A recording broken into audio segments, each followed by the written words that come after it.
राम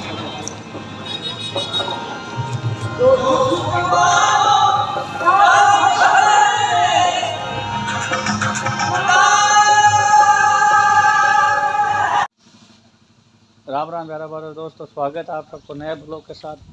आज को ब्लॉग जन चेतनम जावा कुछ ओम अखिल भारतीय संगठनी ओमदास जी महाराज आ गए बाबा दर्शन करा। ब्लॉग में जुड़े रहियो। कहीं कहीं संता का दर्शन कौन कौन का हुआ, कहीं कहीं बाता बने। अब हुआ कुछ बस स्टैंड और दो दिन पहले दिखा दी बस स्टैंड, तो और दिखा दिया बस स्टैंड जिसका नाम है। अब भैया लेबा हुआ मोटरसाइकिल तो देखो का वो देखो कैसे कर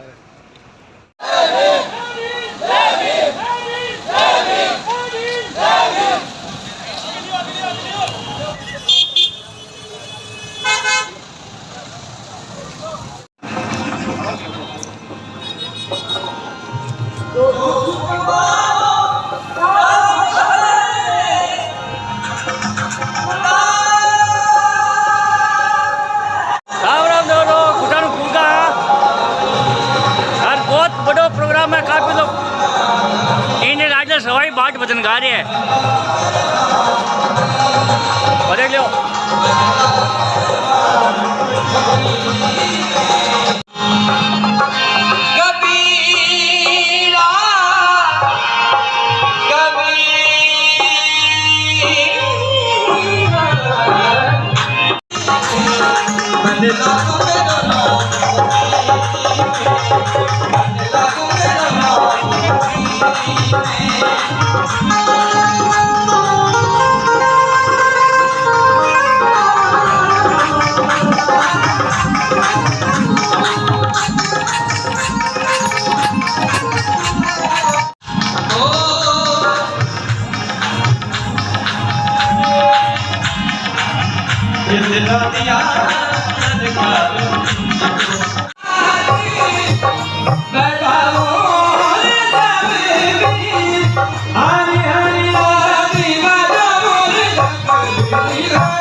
आप सबका विश्वास चाहिए होता है।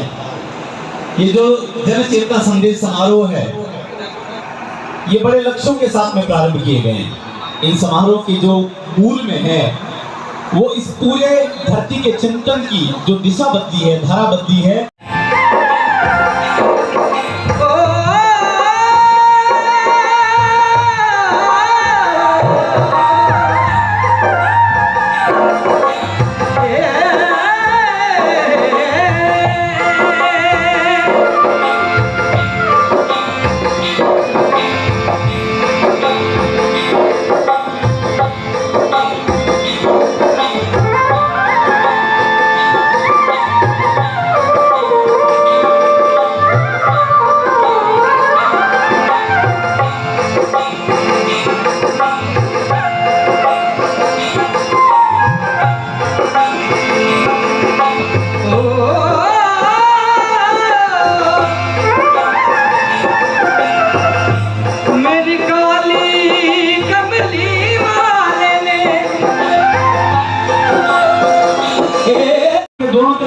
स्थान है तो दोनों तरफ के स्थान पर आप विराजेंगे। मंच के दाहिनी और बाहिनी ओर भी व्यवस्थाएं हैं, कुर्सियां लगी हुई हैं, तो मैं अनुरोध करूंगा कि उधर बैठ जाइए। सामने की जो सोफे लगे हुए थे उन पर संत जनों के बैठने की व्यवस्था भी रहेगी। आपसे अनुरोध है कि कोई भी कार्यकर्ता इस बीच के कॉरिडोर के सामने जब अपनी जन्म देने वाली माँ से बढ़कर भारत माँ की पीड़ा उसको विलित करती हो तो उसके लिए फांसी का फंदा एक विकल्प उस समय हुआ करता था। और तब राम प्रसाद बिस्मिल लिखते हैं, न चाहूं मान दुनिया से न चाहूं स्वर्ग को जाना, मुझे वर दे यही माता रहूं भारत का दीवाना, करूं मैं देश की सेवा मिले चाहे करोड़ों दुख, अगर लूं जन्म फिर से तो हो भारत में ही आना, तो हो भारत में ही आना। फांसी के फंदे पर झूलते ऐसे क्रांतिकारियों को, अपनी सामाजिक कुरीतियों से लड़ते हुए महान जाति के छोटे से बालक भीमराव अंबेडकर को इस राष्ट्र को बड़ा बनाने के लिए अपने पूरे जीवन का त्याग तिल तिल करके देने वाले संतों को, और तपती दोपहरी में रेगिस्तान की 50 डिग्री सेल्सियस की गर्मी हो या हाड़ गला देने वाली -40 डिग्री की बर्फ हो, देश हुआ करता था, संस्कृति हुआ करती थी, वैसी ही संस्कृति बने। और मित्रों, एक बात और, बहुत सारे विषय हो सकते हैं, लेकिन आज मैं आपसे एक बात पूछना चाहूंगा, एक कटु प्रश्न आपसे पूछना चाहूंगा। शिव जी की बात तो मानते हो, लेकिन शिव जी, मैं चाहूंगी, महात्मा गांधी ने कहा था, मैं उस दिन भारत को सही मायनों में स्वतंत्र मानूंगा जिस दिन इस देश की नारी आधी रात को भी सुरक्षित बाहर निकल पाएगी। लेकिन आज तो नारी रात के अंधेरे में भी छोड़िए, दिन के उजाले में भी सुरक्षित नहीं है। दिन के उजाले में छोड़िए, वो तो माँ की कोख में भी सुरक्षित नहीं है। ना ही शिक्षा, ना ही नौकरी, ना राजनीति के संदर्भ में नारी को यदि आरक्षण यहाँ पे खड़े होकर मंच पे लोगों को बताना मेरे ख्याल से थोड़ा मुश्किल होता है। हम वहाँ पर जज के सामने जब खड़े होते हैं तो हमारे पास एक अपना वो चिट्ठा होता है जहाँ पे हम जज को बोलते हैं कि हम क्या चाहते हैं उनसे।